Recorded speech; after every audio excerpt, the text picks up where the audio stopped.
جميع مولاي صل وسلم دائما أبدا على حبيبك خير الخلق كلهم أعوذ بالله من الشيطان الرجيم بسم الله الرحمن الرحيم.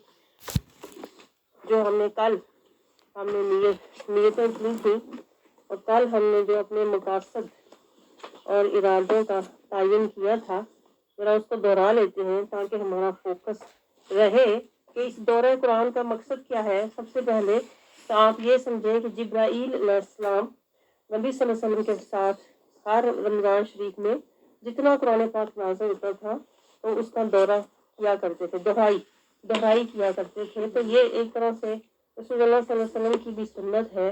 اور پھر ہم دورہ قرآن سے کچھ حاصل کرنا چاہ رہے ہیں. ہمیں کیا حاصل کرنا ہے؟ ہمیں اپنے عقیدے کی اصلاح کرنی، کیونکہ آج کے دور میں جو سب سے زیادہ حملہ ہوتا ہے وہ عقیدے پر ہوتا ہے اور لوگ آیات کو مس کوٹ کرتے ہیں اور لوگوں کو گمراہ کرتے ہیں. تو ہم جیسے جیسے آیات سے گزرتے جاتے ہیں نا ویسے ویسے میں آپ کو بہت سے عقیدے کی بھی آپ کو اس سے تشریح کرتی جاتی ہوں کہ ہمارا عقیدہ یہ ہے، تاکہ آپ کو ساتھ ساتھ عقیدے کی آپ کی تقویت اور مضبوطی بھی پختگی بھی ملتی جائے. اور دوسرا ہمیں قرآن کی حقیقت سمجھ آئے کہ قرآن سے ہم نے نور لینا ہے، تزکیہ لینی ہے، ہدایت لینی ہے. ہم نے پڑھ کے بھلا نہیں دینا بلکہ اس نور سے ہم نے جڑے رہنا ہے تاکہ یہ ہمارے من کا نور بن جائے، ہمارے دل کا سرور بن جائے اور آخرت میں جائے تو ہمارا شفیع بن جائے. ٹھیک ہے، یہ نیت لے کر آپ نے بیٹھنا ہے تاکہ ہمارا اجر یہی ختم نہ ہو بلکہ قبر حشر تک قرآن ہمارا شفیع ہو. اور کیا ہماری یہ نیت ہے کہ ہم نے رحمان کی معرفت، اللہ کو جاننا ہے، ماننا ہے، پہچاننا ہے. اور وہ تبھی ہوگا جب ہم اللہ کی آیات کو جانیں گے. یہ بات نوٹ کریں، زبانی کلامی تو اللہ کو ہر کوئی جانتا ہے، لیکن اصل جو اللہ کو جاننا ہوگا وہ آیات کے ذریعے سے ہوگا، کیونکہ یہ کلام الہی ہے. تو اللہ کو جاننے کا بہترین ذریعہ قرآن ہے. اور پھر اللہ کے احکام کو ماننا اور حدود کو پہچاننا، یعنی ہم اللہ سے اپنا تعلق بھی جوڑ رہے ہیں. اور کیا ہماری نیت ہے کہ ہم رسول اللہ صلی اللہ علیہ وسلم کی عظمت اور رسالت کو سمجھیں اس تناظر میں جیسے اللہ ہمیں سمجھانا چاہتا ہے. جو رسول اللہ صلی اللہ علیہ وسلم کی اصل عظمت اللہ نے قرآن پاک میں بیان کی ہوئی ہے، ہم رسول اللہ صلی اللہ علیہ وسلم کی عظمت نبوت کو اس طرح سے سمجھنا چاہتے ہیں تاکہ نبی صلی اللہ علیہ وسلم سے ہماری نسبت ویسی بن جائے جیسی اللہ بنانا چاہتا ہے. اور وہ تبھی ہوگی جب ہم قرآن سے رسول اللہ صلی اللہ علیہ وسلم کو سمجھیں گے. اور ہماری نیت کیا ہے کہ ہماری زندگی کی سمت کا تعین ہو. ہم نے زندگی ایسے نہیں گزارنی ادھر ادھر گھوم پھر کے، ہماری زندگی کا سمت کا تعین ہو، ہم نے صراط المستقیم پر چلنا ہے. اور ہماری نیت کیا تھی آپ کو یاد ہوگا، کل میں نے آپ کو کروائی تھی کہ آپ کو پھر اس سے آپ کو استاد اور مرشد کی ضرورت اور محبت اور اطاعت کی بھی سمجھ آئے گی کہ استاد کی ضرورت کیوں ہوتی ہے، کہ انہی رستوں سے آپ گزرے ہوتے ہو لیکن آپ کو وہ چیزیں نظر نہیں آتی جو ایک استاد کو نظر آتی ہے. اس سے اندازہ کریں کہ ایک مرشد ایک استاد کا ہونا کتنا ضروری ہوتا ہے جو آپ کی رہنمائی کرے، صحیح راستے پر آپ کو لے کر جائے. اور ہماری نیت کیا ہے کہ ہمیں آخرت کی ہمارے دلوں میں چاہت پیدا ہو، کیونکہ دائمی زندگی آخرت کی ہے. یعنی ہم فنا سے نکل کے جب ہم قرآن کی آیات سے جیسے سے ہم گزریں گے نا تو ایک طرح سے ہم فنا سے نکل کر، یہ فنا کی زندگی کی محبت سے نکل کر بقا کی زندگی آخرت کی طرف ہم جا رہے ہیں. اور آخری جو ہم نے ہمارا مقصد ہے دورہ قرآن سے وہ یہ کہ ہم سب اپنا اپنا محاسبہ، ہم یہ دیکھیں کہ میں قرآن پر کتنا عمل کرتی ہوں، اور اگر نہیں کرتی تو جو میں سن رہی ہوں اس پر میں دعا کروں کہ اللہ مجھے اس پر عمل کرنے. اور جیسے جیسے آپ قرآن کی آیات سے گزرے آپ کے اوپر کیفیات طاری ہونی چاہیے، جذبات آنے چاہیے. یعنی اگر عذاب کی آیت ہے تو اللہ کی پناہ مانگو، اور اگر اللہ کی محبت اور اطاعت کی آیت ہے تو اللہ سے دعا مانگو کہ اللہ ہمیں اس کی توفیق عطا فرمائے. تو اللہ رب العزت سے یہ دعا کرتے ہوئے آج ہم دوسرے سپارے میں اور پہلا روزہ داخل ہو رہے ہیں. رحمتوں میں، نور میں، برکتوں میں داخل ہونے جا رہے ہیں. یہ دعا کرتے ہوئے یا اللہ کریم قرآن کے ایک ایک حرف سے ہمیں انوار و تجلیات، اسرار و رموز عطا فرما، ایک ایک لفظ کو نور بنا کے ہمارے سینوں میں اتار دے۔ رمضان کے ایک ایک لمحے سے ہمیں رحمتیں، برکتیں اور انوار و تجلیات عطا فرما، اور اس قرآن اور رمضان کی برکتوں سے ہمارے ہر پچھلے گناہ کو معاف فرما۔ تو دوسرے سپارے کا آغاز ہوتا ہے۔ اللہ رب العزت فرماتا ہے اعوذ باللہ من الشیطان الرجیم بسم اللہ الرحمن الرحیم۔ اللہ رب العزت فرماتا ہے سیقول السفہاء من الناس ما ولاھم عن قبلتہم التی کانوا علیہا۔ اللہ رب العزت ہمیں یہ سمجھا رہا ہے کہ جو بے وقوف لوگ ہوتے ہیں وہ ہوتے تو منافق ہیں، اس لیے منافق لوگ جب اللہ کا کوئی حکم نازل ہوتا تو وہ اعتراض کی کوئی نہ کوئی بات ڈھونڈتے، کوئی نہ کوئی اس میں کجی ڈھونڈتے ہیں۔ تو اللہ تعالیٰ ہمیں پہچان کروا رہا ہے کہ منافقین کی یہی تو پہچان ہوتی ہے کہ وہ اللہ تعالیٰ کے کلام کو سمجھنے کی بجائے اس میں سے اعتراض کے نقطے ڈھونڈتے ہیں، اور اللہ نے پہلے ہی بتا دیا کہ اب قبلہ بدلنے والا ہے، تو اب دیکھنا اب اعتراض کریں گے کون؟ جو بے وقوف لوگ ہیں، جو من کے منافق ہیں، وہ اپنا حال خود ہی بتا دیں گے۔ مسلمانوں کے ساتھ ہوتے ہوئے بھی من کے منافق ہیں، اور جب اللہ تعالیٰ نے کعبے قبلے کی تبدیلی کا حکم نازل کیا تو واقعی انہوں نے اعتراض کیا کہ مسلمانوں نے اپنا قبلہ اب کیوں چینج کر لیا، جس کی حقیقت کیا ہے کہ مکہ سے جب ہجرت کر کے مسلمان مدینہ آئے تو 16-17 سال وہ بیت المقدس کی طرف منہ کر کے ہی نماز پڑھتے رہے، اور بعد میں جب رسول اللہ صلی اللہ علیہ وسلم کی یہ خواہش تھی کہ قبلہ وہ ہو جو کہ حضرت ابراہیم علیہ السلام نے تعمیر کیا ہے، یعنی کعبہ شریف، تو رسول اللہ صلی اللہ علیہ وسلم نے یہ آرزو اپنے دل میں ہی رکھی ہوئی تھی۔ یہ پوائنٹ نوٹ کریں، ابھی آپ نے زبان سے اللہ کی بارگاہ میں عرض نہیں کیا، دل میں رسول اللہ صلی اللہ علیہ وسلم کی یہ آرزو تھی، اور رسول اللہ صلی اللہ علیہ وسلم کے دل کی آرزو اللہ تعالیٰ جان گیا، اور اللہ تعالیٰ نے جب کہ رسول اللہ صلی اللہ علیہ وسلم نماز ادا فرما رہے تھے تو اللہ تعالیٰ نے نماز کے دوران یہ حکم نازل کیا کہ کیا کہ قبلے کو تب اپنے روح کو پھیر لیجئے۔ تو نماز کے دوران ہی رسول اللہ صلی اللہ علیہ وسلم نے اپنے روح کو پھیر لیا، یعنی بیت المقدس سے کعبہ شریف کی طرف اپنے روح کو بدل دیا۔ اور دیکھیں صحابہ کرام کی اطاعت، دیکھیں یہ ہوتی ہے ایک مرشد کی اطاعت، کہ بغیر سوال و جواب کے صحابہ کرام نے بھی رسول اللہ صلی اللہ علیہ وسلم کے پیچھے اپنے رخ کو قبلے کی طرف، کعبے کی طرف پھیر لیا۔ لیکن جو بے وقوف لوگ تھے وہ اعتراض ہی کرتے رہ گئے کہ ایسا کیوں کیا۔ تو جو مومنین ہوتے ہیں، یہی تو اللہ سمجھا رہا ہے کہ یہیں سے تو فرق سمجھ آتا ہے کہ مومنین اپنے رسول اللہ صلی اللہ علیہ وسلم کی اطاعت کی فکر کرتا ہے، مومن وہ ہوتا ہے جو اپنے ایمان کی فکر کرتا ہے، مومن وہ ہوتا ہے جو پیروی مصطفیٰ کی فکر کرتا ہے، اور جو رسول اللہ صلی اللہ علیہ وسلم جیسے فرماتے ہیں، بے شک وہ قولی ہے، فعلی ہے، خفی ہے یا جری ہے، جو کچھ رسول اللہ فرما دے، خاموشی سے فرما دے یا خاموش رہیں یا اپنی زبان سے فرما دے، مومن کو یہ فکر ہوتی ہے کہ میں اس پر عمل کروں۔ تو اللہ تعالیٰ یہی تو سمجھاتا ہے کہ بہترین قبلہ تمہیں دیا کعبے کی صورت میں، بہترین رسول دیا محمد اسوہ حسنہ مصطفیٰ کی صورت میں، بہترین کتاب دی قرآن کی شکل میں، اور پھر اللہ نے ہمیں بہترین امت بھی بنایا۔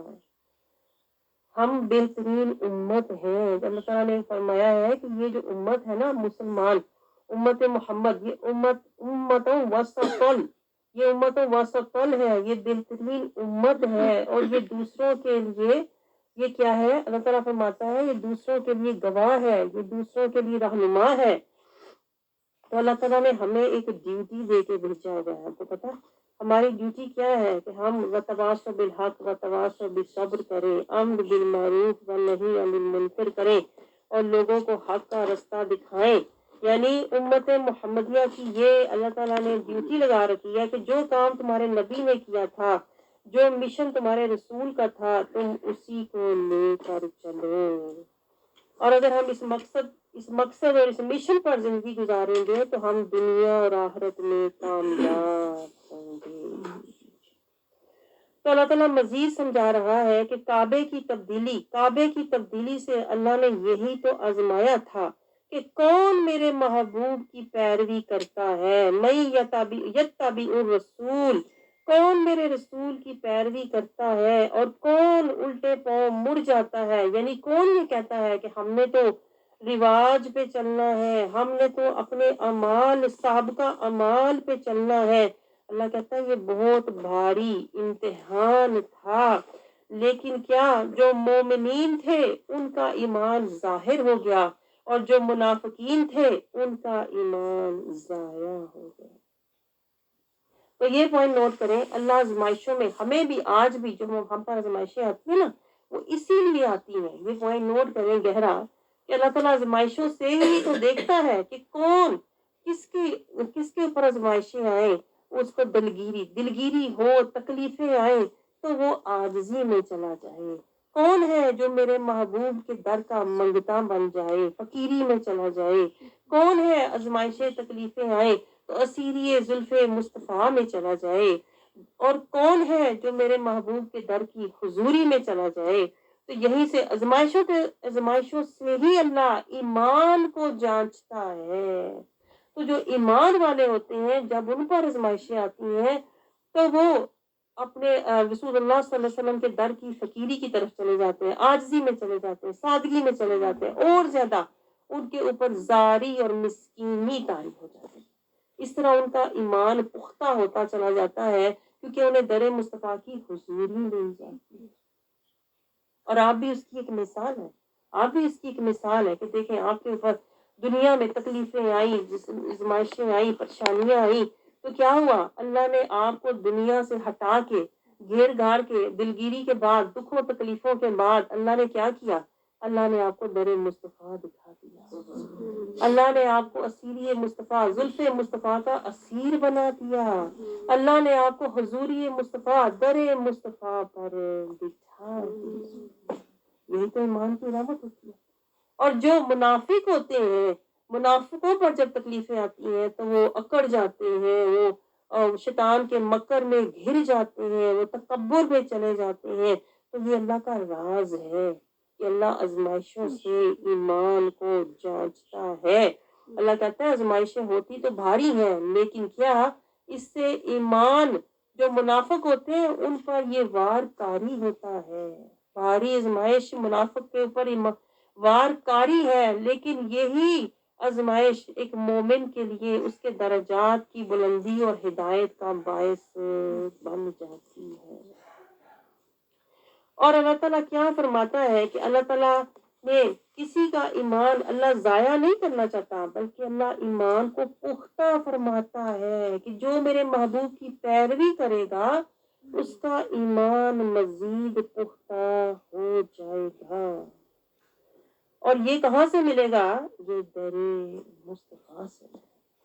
یہ پوائنٹ نوٹ کریں، ایمان کی پختگی، ایمان کی حقیقت اور ایمان کی جانچ کہاں سے ہوتی ہے؟ بارگاہ مصطفیٰ سے ہوتی ہے۔ کہ جو بارگاہ مصطفیٰ کے ساتھ جڑ جاتا ہے، ان کے در کی فقیری اختیار کر لیتا ہے، ان کی زلفوں کا اسیر بن جاتا ہے اور ان کی بارگاہ سے مسکینی لے لیتا ہے، زاری لے لیتا ہے، وہ اصل میں اپنا ایمان بچا لیتا ہے۔ اور اللہ کہتا ہے کہ اللہ یہ کام حکمت سے کرتا ہے کیونکہ اللہ رؤوف الرحیم ہے، بندوں کے ساتھ رؤوف الرحیم ہے۔ ہم سمجھ نہیں پاتے اللہ کے ان رازوں کو، ہم سمجھ نہیں پاتے اور ہم گھبراتے ہیں، یہ تکلیف کیوں آئی، یہ آزمائش کیوں آئی، حالانکہ اللہ تکلیفوں آزمائشوں سے آپ کو کیا دے رہا ہوتا ہے؟ نسبت مصطفیٰ۔ کیونکہ رسول اللہ صلی اللہ علیہ وسلم نے دیکھے ساری زندگی آزمائشوں میں، دکھوں میں، تکلیفوں میں، پریشانیوں میں گزاری۔ تو جب ہمیں تکلیفیں آزمائشیں آتی ہیں نا تو در حقیقت اللہ ہمیں در مصطفیٰ سے جوڑ رہا ہوتا ہے، اور یہ تو بہت بڑی سعادت ہے جس کو نسبت مصطفیٰ مل جائے، جس کو رسول اللہ صلی اللہ علیہ وسلم کی بارگاہ کی حضوری فقیری مل جائے، وہی تو اصل امیری والا ہوتا ہے۔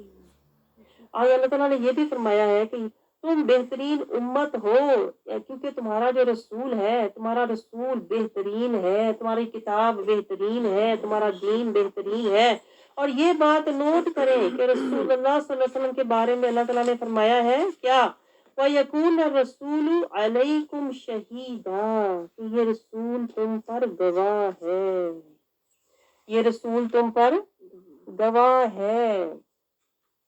اللہ تعالیٰ خود سمجھا رہا ہے کہ یہ رسول تم پر گواہ ہے، یعنی یہ رسول حاضر ناظر ہے۔ یہاں سے ہمارا عقیدہ ہے کہ رسول اللہ صلی اللہ علیہ وسلم حاضر ہے ناظر ہے۔ گواہ کسے کہتے ہیں؟ شہیدہ۔ شہید وہ ہوتا ہے جو موقع پر موجود ہو۔ تو رسول اللہ صلی اللہ علیہ وسلم ہمارے اعمال اور حال کو ملاحظہ فرما رہے ہیں۔ یہ پوائنٹ نوٹ کریں کیونکہ یہ ہمارے عقیدے سے ریلیٹ ہے۔ آیت نمبر 143، وَيَكُونَ الرَّسُولُ عَلَيْكُمْ شَهِيدًا، اس کی آپ کو بہت ضرورت پڑے گی، کیونکہ ہم جب کہتے ہیں کہ رسول اللہ صلی اللہ علیہ وسلم حاضر ناظر ہیں تو لوگ اس بات کو سمجھتے نہیں ہیں۔ تو میں آپ کو قرآن کی آیات سے آپ کا عقیدہ سمجھا رہی ہوں تاکہ آپ کہیں بھی آپ ڈولے نہ، آپ کمزور نہ ہو، کیونکہ اللہ نے آیات میں بتایا ہے وَيَكُونَ الرَّسُولُ، یہ رسول عَلَيْكُمْ شَهِيدًا، تم پر گواہ ہے۔ اور رسول اللہ صلی اللہ علیہ وسلم کا بھی فرمان ہے کہ کیا، کہ میں سب کچھ ایسے دیکھتا ہوں جیسے ہتھیلی پر رائی کا ایک دانہ، رائی کا ایک دانہ ہتھیلی پر جس طرح ہم دیکھتے ہیں نا، اس طرح رسول اللہ صلی اللہ علیہ وسلم ہمیں ملاحظہ فرما رہے ہیں۔ اور تھرسڈے کو، جمعرات کو ہمارے اعمال، ہمارے حال، درود جو کچھ ہم پڑھتے ہیں رسول اللہ کی بارگاہ میں پیش کیے جاتے ہیں۔ اور رسول اللہ صلی اللہ علیہ وسلم جب ہمارے اعمال میں درود دیکھتے ہیں، ہمارے اعمال میں ذکر دیکھتے ہیں، تو آپ صلی اللہ علیہ وسلم ہمارے لیے دعا فرماتے ہیں۔ اور جس کے اعمال میں رسول اللہ صلی اللہ علیہ وسلم سیاہی دیکھتے ہیں، گناہ دیکھتے ہیں، اس کے لیے استغفار کرتے ہیں۔ اس لیے آپ نے فرمایا تھا میری حیات میری ممات تو دونوں تمہارے لیے باعث خیر ہے، دونوں حال میں رحمت للعالمین ہے۔ آپ سمجھ رہے ہیں؟ آگے اللہ تعالیٰ مزید قبلے کی تبدیلی کا واقعہ مزید بیان فرما رہا ہے، اور اپنے محبوب کی عظمت اور شان، اصل میں اللہ کو جو مقصود ہے، مطلب وہ اپنے محبوب کی عظمت اور شان کو بیان کرنا ہے۔ حالانکہ اللہ دیکھے قادر علی کل شیء قدیر ہے، السمیع بصیر ہے، وہ ہر چیز کا دیکھنے والا، جاننے والا ہے، لیکن جو خاص اللہ کی نظر ہے وہ کہاں ہے؟ قد نرا تقلب وجہک فی السماء، اللہ کہتا ہے ہم آپ کے مکھڑے کو تک رہے ہیں، آپ کے مکھڑے کا آسمان کی طرف بار بار اٹھنا ہم تک رہے ہیں۔ اور ایک جگہ دیکھیں اللہ تعالیٰ فرماتا ہے، سورۃ طور کی آخری آیت ہے، انک بِأَعْیُنِنَا، ہم نے آپ کو آنکھوں میں بسا رکھا ہے۔ ہم آپ کو تکتے بھی رہتے ہیں بہانے سے، کسی نہ کسی وجہ سے، اور اس کے ساتھ ساتھ ہماری آنکھوں میں بھی آپ کا نظارہ ہے، ہر وقت آپ کا جلوہ ہے۔ تو اللہ نے اس کو مزید واضح کر کے اظہار فرما دیا، ہمیں سمجھا دیا کہ تکنے کی چیز چہرہ مصطفیٰ صلی اللہ علیہ وسلم۔ رب سے کچھ مانگنا ہے تو تکنا کسی کو مانگنا ہے تو چہرہ مصطفیٰ کا دیدار مانگو۔ یہ آنکھیں اللہ نے بنائی ہی اس لیے ہیں، یہ آنکھیں اللہ نے بنائی ہی اس لیے ہے کہ جس مکھڑے کو رب تک رہا ہے، جس مکھڑے کو رب نے آنکھوں میں بسا رکھا ہے، اللہ اشارے سے ہمیں سمجھا رہا ہے، جس مکھڑے کو میں تکتا رہتا ہوں تم بھی اس کو اپنی آنکھوں میں بسا دو، تاکہ وہ تمہارے دل دماغ میں بس جائے، اور اسوہ حسنہ تمہارے کردار میں بس جائے، اور خلق عظیم تمہارے اخلاق میں ڈل جائے، اور تم سراپا مصطفیٰ بن جاؤ، جس طرح رسول اللہ صلی اللہ علیہ وسلم سراپا قرآن ہے۔ تو اللہ تعالیٰ اپنے محبوب کے مکھڑے کو تک رہا ہے، اور محبوب اور اللہ کی محبت کا عالم دیکھیں، رب تک رہا ہے، اور محبوب کے دل میں جو چاہت ہے محبوب بھی بیان نہیں کر رہا کہ وہ جو تک رہا ہے وہ میرا حال بھی جانتا ہے۔ یہ تو وہ بارگاہ ہے کہ جہاں لب کھولنے کی بھی ضرورت نہیں ہے، اللہ اپنے محبوب کا حال جانتا ہے، اور اللہ تعالیٰ آگے فرماتا ہے فَلَنُوَلِّيَنَّكَ قِبْلَةً تَرْضَاهَا، دیکھیں اللہ کی محبت کا عالم اپنے محبوب سے، اللہ کہتا ہے ہم آپ کو پھیر دیں گے، فَلَنُوَلِّيَنَّكَ، پھیر دیں گے قبلۃ ترضاھا، اس قبلے کی طرف جو آپ کو پسند ہے۔ قربان جائیں، رب کس بات کا؟ رب اپنے محبوب کو راضی کرنا چاہتا ہے۔ اور کیا؟ اللہ تعالیٰ فرماتا ہے کہ ہم آپ کو اتنا عطا کریں گے کہ آپ راضی ہو جائیں گے۔ دنیا میں بھی اللہ اپنے محبوب کی رضا چاہتا ہے، اور آخرت میں بھی اللہ اپنے محبوب کو راضی کرنا چاہتا ہے۔ وَلَسَوْفَ يُؤْتِيكَ رَبُّكَ فَتَرْضَىٰ۔ دیکھیں رب کسی چیز کا محتاج نہیں ہے، نہ اللہ کسی چیز کا طالب ہے، اس کے باوجود اللہ چاہتا ہے رضائے مصطفیٰ، اس کے باوجود اللہ تکتا ہے چہرہ مصطفیٰ کو، اس کے باوجود اللہ کہتا ہے جس نے میرے رسول کی اطاعت کی اس نے اللہ کی اطاعت کی، اس کے باوجود اللہ کہتا ہے وَرَفَعْنَا لَكَ ذِكْرَكَ، آپ کے ذکر کو ہم نے بلند کر دیا، اس کے باوجود اللہ کہتا ہے کہ جس سمت کو آپ پسند کرتے ہیں ادھر اپنا چہرہ موڑ لیجئے، میں ادھر ہی قبلہ بنا دوں گا، اے محبوب جو تجھے پسند ہے۔ علم نشرح لک صدرک، تیرا سینہ کھول دوں گا۔ اس کے باوجود اللہ کہتا ہے انا انزلنا، ہم نے آپ پر نازل کیا قرآن کو، اور اللہ نے اپنے محبوب کے در سے سب کو جو بھی عطا کیا در مصطفیٰ سے عطا کیا، کیونکہ رب بھی در مصطفیٰ کی رضا کا طالب ہے، اور ہمیں بھی یہ سمجھا رہا ہے کہ میں محبوب کی ادا دیکھ کر میں نے اپنا گھر بدل لیا تو میں تمہاری قسمت بھی بدل سکتا ہوں۔ جب میرا محبوب حشر کے دن کہے گا امتی امتی، تو اللہ تعالیٰ امت کا نصیب بھی بدل دے گا، کیونکہ اللہ محبوب کے دل کی خواہش پر اس نے قبلہ بدل دیا، تو وہ امت کے گناہوں کو بھی نیکیوں سے بدل دے گا۔ تو کیوں نہ ہم دعا کریں یا اللہ کریم تو نے اپنے محبوب کی رضا کے لیے، محبوب کی خواہش اور چاہت کے لیے تو نے قبلے کو بدلا، یا اللہ ہمارا نصیب بھی بدل دے، یا اللہ ہمارے دل بھی بدل دے، ہمیں دنیا سے ہٹا کے آخرت کی طرف بدل دے، ہمیں دنیا کی محبت سے ہٹا کے ہمیں ہمارے دلوں کو محبت رسول عطا فرما دے، تاکہ جس کی محبت کا رضا کا تو طالب ہے ہمیں بھی اس کے در کا منگتا بنا دے۔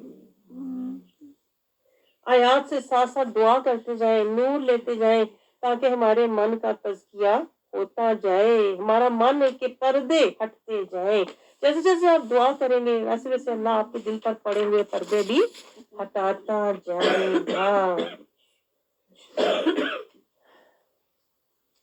تو اللہ رب العزت کو کیا چاہیے؟ ادائے مصطفیٰ، رضائے مصطفیٰ، وفائے مصطفیٰ۔ اللہ خود کیا ہے؟ ثنائے مصطفیٰ۔ اور ہمیں کیا کرنا چاہیے؟ ہمیں فنائے مصطفیٰ بننا چاہیے۔ یہیں سے تو میں نے سیکھے ہیں یہ سارے نقطے جو میں آپ کو سمجھاتی ہوں، کہ اللہ تو خود ثنائے مصطفیٰ والا ہے۔ ثنا کے بعد اللہ تعالیٰ یہ بھی چاہتا ہے کہ میرے محبوب کی ادا والے بن جاؤ، میرے محبوب کی وفا والے بن جاؤ، کیونکہ اللہ خود وفائے مصطفیٰ والا ہے۔ جدھر محبوب کا مکھڑا ہے اللہ ادھر قبلہ بدل دیتا ہے۔ اللہ کو اپنے گھر سے غرض نہیں ہے، اللہ کو محبوب کی ادا سے غرض ہے، تو اللہ خود ادائے مصطفیٰ والا ہے، تو ہمیں بھی ادائے مصطفیٰ والا بننا چاہیے۔ اللہ تعالیٰ وفائے مصطفیٰ والا ہے، اللہ خود رضائے مصطفیٰ والا ہے، ہمیں بھی رضائے مصطفیٰ والا بننا چاہیے۔ اللہ تو اتباع مصطفیٰ والا ہے، جو میرا محبوب چاہتا ہے اللہ وہی کرتا ہے۔ تو اللہ نے ہمیں بھی سمجھا دیا، جس مکھڑے کو میں تکتا رہتا ہوں، جس کی رضا میں چاہتا ہوں، جس کا ذکر میں بلند کر رہا ہوں، جس پر درود میں بھیج رہا ہوں، جس کا سینہ میں کھول رہا ہوں، جس کو کوثر میں نے عطا کی ہے، جس کا خلق میں نے عظیم بنایا ہے، تم بھی اس کے در کے منگتے بن جاؤ۔ آپ سمجھ رہے ہیں؟ اللہ تعالیٰ اشاروں سے سمجھاتا ہے، اپنے محبوب کی عظمت کو بیان فرماتا ہے۔ تو اسی لیے تو ہم کہتے ہیں کہ سارا قرآن ثنائے مصطفیٰ ہے، سارا قرآن عظمت مصطفیٰ کا بیان ہے. اسی لیے تو ہم دیکھیں نعتوں میں بھی پڑھتے ہیں نا کہ کیا تھا، نعتوں سے نعت ملائی میں نے، آیتوں سے آیتیں ملائی تو پھر دیکھا تو نعتیں نبی بن گئی. آیتوں سے آیتیں ملاتا رہا پھر دیکھا تو نعتیں نبی بن گئی. تو اللہ بھی تو آیتوں سے آیتیں ملا کر اپنے محبوب کی ثنا، وفا، ادا، رضا، اتباع کا ذکر کر رہا ہے، عظمت بیان کر رہا ہے. تو یہی تو نعت نبی ہے، یہی تو ثنائے مصطفیٰ ہے. آج یہ میں آپ کو اس لیے سمجھا رہی ہوں تھوڑی دیر یہاں رک کر، کیونکہ اکثر لوگ کہتے ہیں کہ یہ تو نعت تو پڑھنی نہیں چاہیے، نعت تو جائز ہی نہیں. کہاں لکھا ہوا ہے نعت کا حکم؟ تو پورے قرآن میں نعت کا بیان ہے، پورے قرآن میں ثنائے مصطفیٰ ہے. اللہ خود ثنا خوان مصطفیٰ ہے. اس بارگاہ کی ثنا کون کرے جس کا ثنا خواہ خود رب ہے. ہم تو عاجز ہیں، ہم تو صرف منگتے بن سکتے ہیں. ہم تو نہ عظمت مصطفیٰ کو جانتے ہیں، نہ ہمیں معرفت مصطفیٰ کی خبر ہے. اس لیے ہمارا حال کیا ہے کہ ہم ان کے در کے عاجز فقیر منگتے ہیں. بلکہ منگتوں میں بھی ہمارا شمار ہو جائے تو ہم خوش نصیب ہیں. بلکہ منگتوں کے در کی قدموں کی ہاتھ ہمیں مل جائے تو ہم خوش نصیب ہیں. جس کے بارے میں دیکھیں رسول اللہ صلی اللہ علیہ وسلم کی ساری زندگی در مصطفیٰ کی نوکری چاکری کرنے کے بعد جو اس عشق میں جو ان کو سمجھ جاتے ہیں، جنہیں ذرہ نصیب ہو جاتا ہے معرفت مصطفیٰ کا، وہ کیا کہتے ہیں کہ مجھ سے کتنے ہزار پھرتے ہیں. وہ تو پھر اس در کے منگتے بن کر، عاشق بن کر، پروانے بن کر زندگیاں گزار دیتے ہیں. عشق مصطفیٰ میں جل جل کے زندگیاں گزارتے ہیں، کیونکہ اللہ نے قرآن سے ہمیں یہ سمجھایا ہے پل پل میرے محبوب پر نظر رکھنا، میرے محبوب کی اداؤں پر قربان ہونا، کیونکہ یہی ادائیں سارے قرآن میں ہیں. آپ سمجھ رہے ہیں؟ پورے قرآن میں ادائے مصطفیٰ کا ذکر ہے. کبھی محبوب یہاں کھڑا ہے، کبھی محبوب کا سینہ کھولا ہے، کبھی محبوب ذکر کر رہا ہے، کبھی محبوب کی اداؤں کو دیکھو. تو اصل میں حیران رہ گئی کہ یعنی پورے قرآن کو آپ دیکھیں، جو بھی دین ہے، قرآن ہے، اسلام ہے، سنت ہے، شریعت ہے، سارا بیان ادائے مصطفیٰ کا ہے. جہاں جہاں میرا محبوب کھڑا ہوا وہ ادائے مصطفیٰ ہے. جو میرے محبوب نے کیا وہ شریعت مصطفیٰ ہے. جو میرے محبوب نے پسند کیا طریقت مصطفیٰ ہے. جو میرے محبوب کے ساتھ چلا اطاعت مصطفیٰ ہے. جو میرے محبوب کا عاشق بن گیا اتباع مصطفیٰ. جو کچھ بھی ہے میرا محبوب ہے.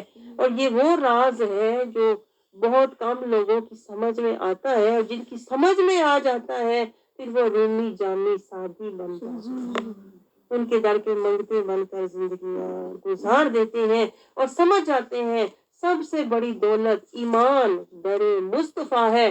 اسی لیے نامک بال نے کہا لوح بھی تو، قلم بھی تو، تیرا وجود الکتاب. اور اللہ کے بارے میں یہ فرمایا کہ اللہ بھی یہ کہتا ہے کہ محمد سے وفا تو نے تو ہم تیرے ہیں، یہ جہاں چیز ہے کیا لوح قلم نامک بال کہہ اٹھے. اور پھر اسی لیے دیکھیں بڑے بڑے جو شاعر ہوتے ہیں یا جو ولی ہوتے ہیں، اولیاء کرام ہوتے ہیں، وہ جب شاعری لکھتے ہیں تو وہ کیا کہتے ہیں، بعد از خدا بزرگ تو قصہ مختصر. اللہ کے بعد اس کا رسول، قصہ مختصر، آگے کچھ ہے ہی نہیں. چپ کر جا مہر علی اتھے جا نہیں بول، اتھے کون زبان کھولے جدا ثنا خواہ خود خدا ہے.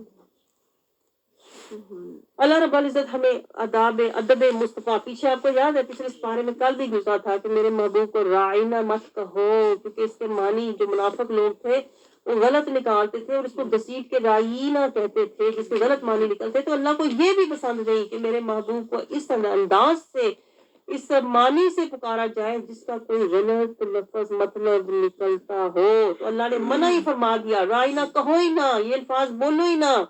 کیا کہو، انظرنا رسول اللہ نگاہ کرم فرمائیے.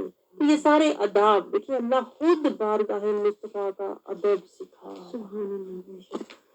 تو پھر آپ سوچیں اسی لیے صحابہ اکرام کے ادب کا کیا عالم ہوتا تھا. کہ جب اللہ ادب سکھا رہا ہے، اللہ محبت سکھا رہا ہے، اللہ شان بیان کر رہا ہے، اللہ عظمت بیان کر رہا ہے، اللہ ذکر بلند کر رہا ہے، اللہ سینہ کھول رہا ہے، تو اس لیے صحابہ کرام جب رسول اللہ صلی اللہ علیہ وسلم کی بارگاہ میں حاضر ہوتے تو عاجزانہ، فقیرانہ، مسکینانہ، پروانہ وار، مجنونانہ بیٹھتے تھے۔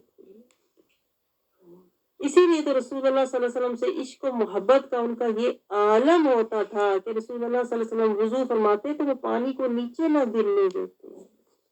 بال مبارک رسول اللہ صلی اللہ علیہ وسلم، منہ مبارک رسول اللہ صلی اللہ علیہ وسلم جب بال مبارک کٹواتے تو وہ صحابہ کرام ہاتھوں پر لیتے، ایک دوسرے کو ہدیۃً تحفۃً دیتے۔ تو یہ انہوں نے کہاں سے سیکھا تھا؟ یہ اللہ رب العزت نے سکھایا تھا، رسول اللہ صلی اللہ علیہ وسلم نے سمجھایا تھا کہ جتنا تم اللہ کے محبوب سے ادب اور محبت کرو گے تمہارا ایمان مضبوط ہوگا۔